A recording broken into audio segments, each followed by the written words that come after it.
livrets Torah qui seront dits seront Sol el Nishmat, Avi Mori, Mir Ben Yaakov, Aren Kaparat Mishkavo, et ainsi que pour le Refouach Shlema de Shmuel, Eliyahu Ben Suzi Sarah et de Nathan Yosef Ben Yehudit.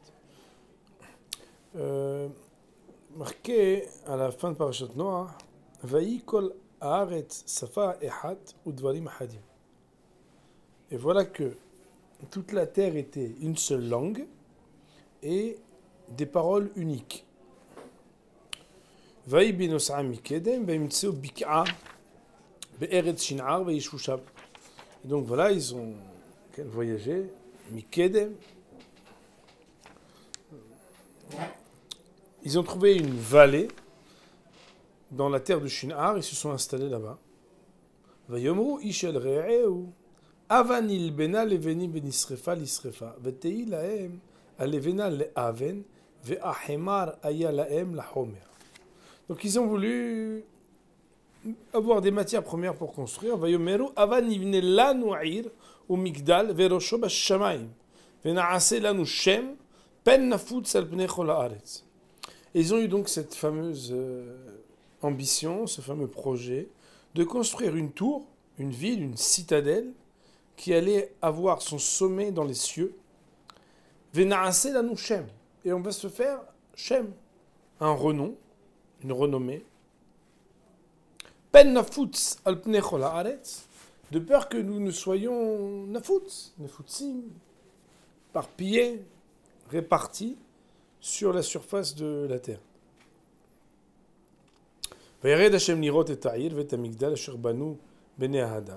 qu'Hachem est descendu, littéralement, pour regarder cette ville et cette tourelle qu'ils ont construit.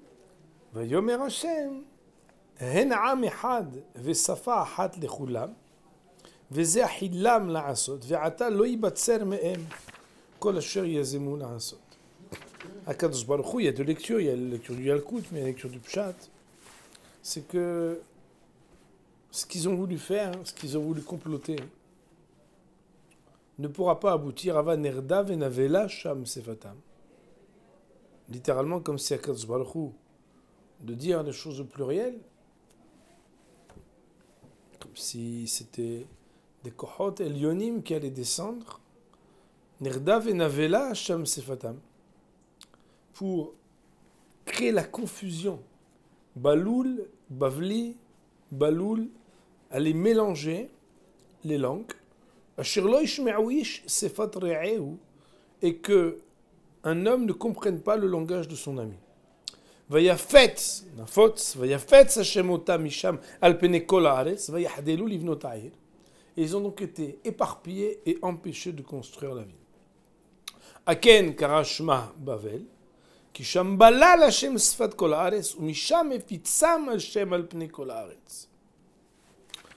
donc l'épisode succinct de la génération de la tour de Babel. Quand j'étais jeune homme, j'avais acheté un livre qui avait été écrit par un auteur français, s'appelait Traité ou Essai sur l'origine des langues. D'où vient l'origine des langues? Quand on sait qu'il y a tellement de langues, plusieurs langues, etc. D'ailleurs, on sait que c'est absolument passionnant, l'histoire des langues, la linguistique, la philologie, la comparaison entre les racines latines, grecques, leurs correspondances, etc. Mais ici, en fait, il y a quelque chose d'extrêmement shorchi qui est dit.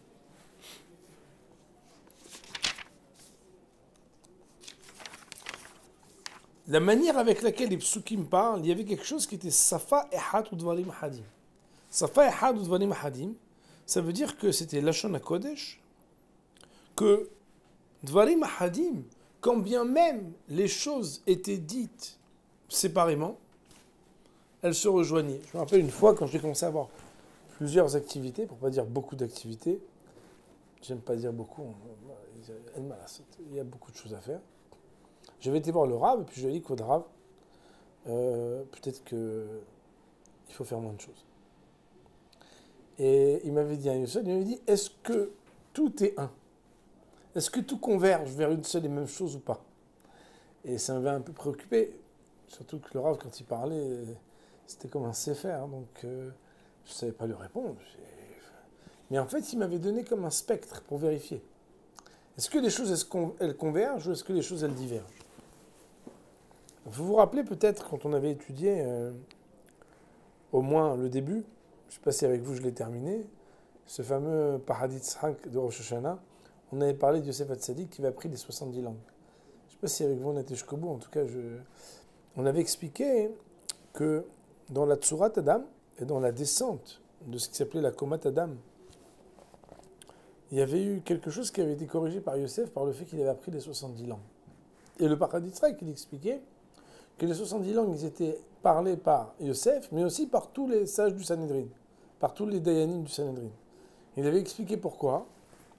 Parce qu'en fait, la confusion, elle est lorsque la parole, elle est là pour séparer, alors que normalement, la parole, elle est là pour lier. Tout le monde sait ce que le Gaon de Vina amène de la Gemara, de la Mishnah, dans la Sechet Ktuvot Daf Yudbet, Rawa Medaberet. Tout le monde connaît cette Gemara, qui dit que ça veut dire Medaberet. Medaberet, quoi qu'il arrive, quel que soit le pirouche, c'est lorsqu'il y a un lien d'intimité et d'amitié très fort entre deux personnes. L'ambition qu'ils ont eue, elle était Nivne la noir, Nase la nushem, Pen nafut. Et le Rav, il avait l'habitude d'expliquer qu'en fait, il voulait monter une tour pour dire que Nase la nushem. Nase la nushem, ça veut dire on ne va pas avoir besoin d'Hachem. C'est nous les patrons. On va faire que l'homme, il a une hauteur, une grandeur. On n'a pas besoin du ciel. Akadosh Baruch Hu, non seulement il leur a montré qu'ils n'iront pas au bout de ce qu'ils ont construit, mais en plus ils vont juste détruire et être séparés, être éparpillés. Comme on avait parlé à plusieurs reprises des choses importantes dans le Shlom Bayit, il faut que je vous raconte qu'un des exercices que j'utilise pour aider des couples, c'est que lorsqu'il y a un litige, lorsqu'il y a un différend, lorsqu'il y a une dispute, les personnes viennent ici et je leur dis, voilà, écoutez bien, vous savez ce que c'est une Soundcraft? Ils me disent ce que c'est. En fait, c'est une console avec plein de pistes, des pistes où je peux mettre les micros forts, pas forts, je peux mettre les voix off. La voix off, c'est par exemple, quand j'ai appuyé sur le bouton, tu peux pas parler. Et donc, on me pose une question, et puis je dis au monsieur, écoutez, votre dame va parler, et vous, vous êtes en off. Vous pouvez faire comme ça si vous êtes énervé, vous pouvez faire un signe, mais vous ne pouvez pas parler. Vous devez écouter jusqu'au bout. Quoi qu'il arrive. Et donc, l'épouse s'exprime. Des fois, le mari s'énerve, il se ronge les ongles, et puis la femme essaie de ne pas le regarder, en même temps elle peut avoir Chas Shalom peur, puis en même temps elle ose mais il ne faut pas. Et de la même manière, le mari, qu'est-ce que vous avez à dire? Et puis l'épouse lui dit, écoutez, il faut jouer le jeu. Puis des fois, il y a des femmes qui sont comme ça, très nerveuses. Non mais, c'est pas possible, mais comment? Désolé, c'est son temps de parole. On n'est pas dans un débat télé, mais c'est son temps de parole. Merci. Et c'est un exercice qui est très difficile déjà à organiser. Donc il faut être l'arbitre, cordial mais clair. C'est pas votre moment de parler. Vous laissez parler votre conjoint. Et à la fin de cet exercice, sans que je les ai prévenus, je dis, est-ce que vous avez compris ce que votre épouse a dit? Et est-ce que vous avez compris ce que votre mari a dit? Ben écoutez, non seulement je vais vous demander de le répéter, mais de l'expliquer. Répétez-le, expliquez-le. Maintenant, on ne parle pas de gens qui ont des problèmes cognitifs, intellectuels ou de mémoire. On parle de gens normaux. Extrêmement difficile, la première fois, non seulement de répéter, mais surtout d'expliquer. Des fois, on répète ce qu'on a bien voulu comprendre, qu'on a jugé, et qu'on était déjà, vous savez, quand la balle elle arrive au ping-pong et que vous pouvez faire une montée au filet, comme au tennis, vous attendez pas qu'elle tombe. Direct, vous montez au filet. Qu'est-ce que vous faites? Deux possibilités, soit un gros smash et c'est fini, soit un petit lift devant le filet et tu lui dis, tu te retournes déjà, tu sais que la personne elle a perdu. Et lorsqu'il y a un échec d'un côté ou des deux côtés, qui ne sont pas capables ni de répéter, ou bien ni de répéter et d'expliquer, on recommence. Quel que soit l'âge des personnes. On recommence si vous voulez bien. Mais non, si, on recommence. Je vous repose la question, madame. Et la personne répète. Bien évidemment, l'autre commence à être un peu attentif. Il s'est payé la honte d'être vacciné, des fois Ben Torah, avec une bonne mémoire et une intelligence. Il ne s'est pas répété. Il a écouté 30 secondes la femme de sa vie, la mère de ses enfants qui a dit quelque chose. Et vice-versa, l'épouse qui écoute un peu plus attentivement. Vous avez entendu? Vous avez compris? Est-ce que vous pouvez nous expliquer? À quoi sert cet exercice? À montrer aux gens qu'ils n'ont pas les mécanismes attentionnels de la mémoire, que quand ils ne se concentrent pas, ils ne reconnaissent pas qu'est-ce qui s'est dit de l'autre côté? C'est pas vrai. C'est pas pour humilier les gens. C'est qu'en fait, ce qu'on appelle les disputes, dans la majorité des cas, ce sont des malentendus. En français, c'est formidable. On a le mot malentendu, c'est génial. Mais t'entends pas ce que je dis? T'es pas à l'écoute. Mais si, tu me l'as déjà dit plusieurs fois. Je sais exactement ce que tu veux.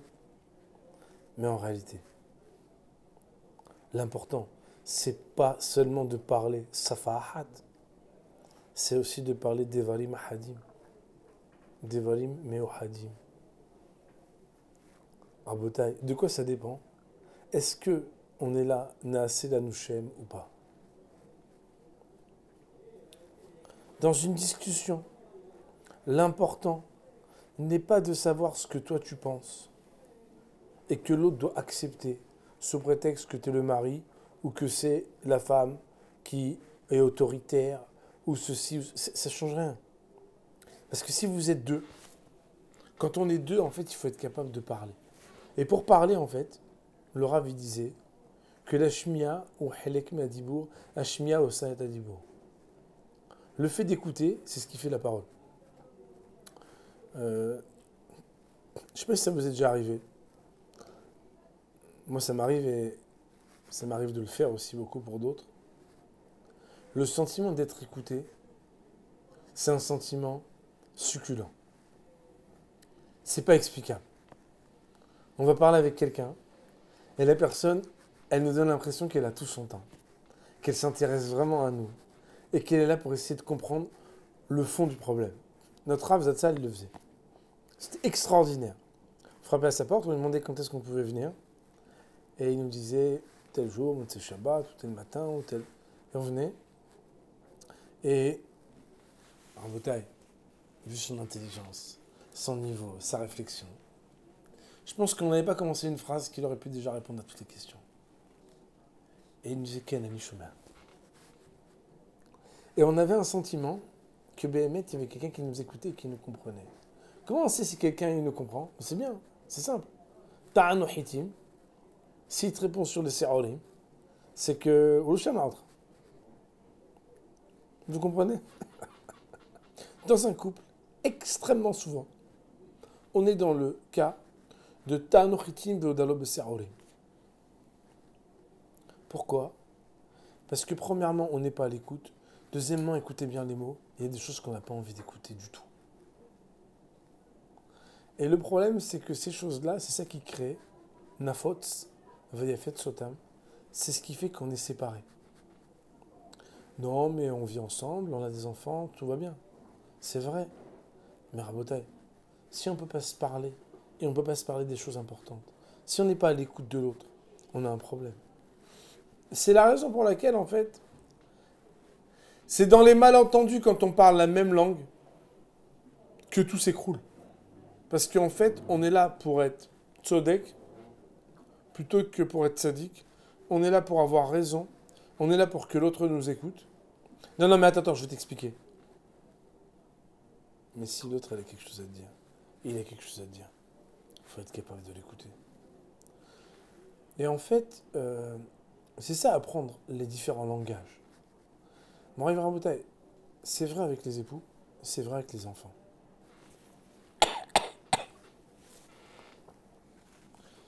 Je considère par expérience que nous sommes extrêmement égoïstes, à vouloir se monter nous-mêmes en haut d'une tour, soi-disant prétendant la hardoute avec les autres, mais finalement, on parle, mais on n'écoute pas beaucoup ce que l'autre il a à dire. Quand on a un problème, si un jour dans votre vie vous avez eu un problème, et que quelqu'un était vraiment à l'écoute de votre problème, pourquoi misfeika lomahmerinan, pourquoi dans le doute ne serions-nous pas vis-à-vis des gens que nous aimons, mais ça fait un peu plus à l'écoute de se dire peut-être qu'il a quelque chose d'important à me dire. Et sachez, mon Rabotai, que quand on rentre à la maison, prendre le temps d'être à l'écoute, quelques minutes, de notre femme et de nos enfants, c'est prévenir d'énormes problèmes qui peuvent se poser, parce que quand les choses sont dites et quand les choses sont écoutées, alors les problèmes peuvent se désamorcer. Il me semble que c'est ce qu'était la Avera, le drame de la tour de Babel, et il me semble que c'est le tikkun que Yosef il a pu faire quand il est sorti, comme nous dit Hazal, et qu'il a appris les 70 langues, parce que la plupart des problèmes de shalom que nous avons, des problèmes d'harmonie, ils viennent avant tout des malentendus, ils ne viennent pas de vrais problèmes.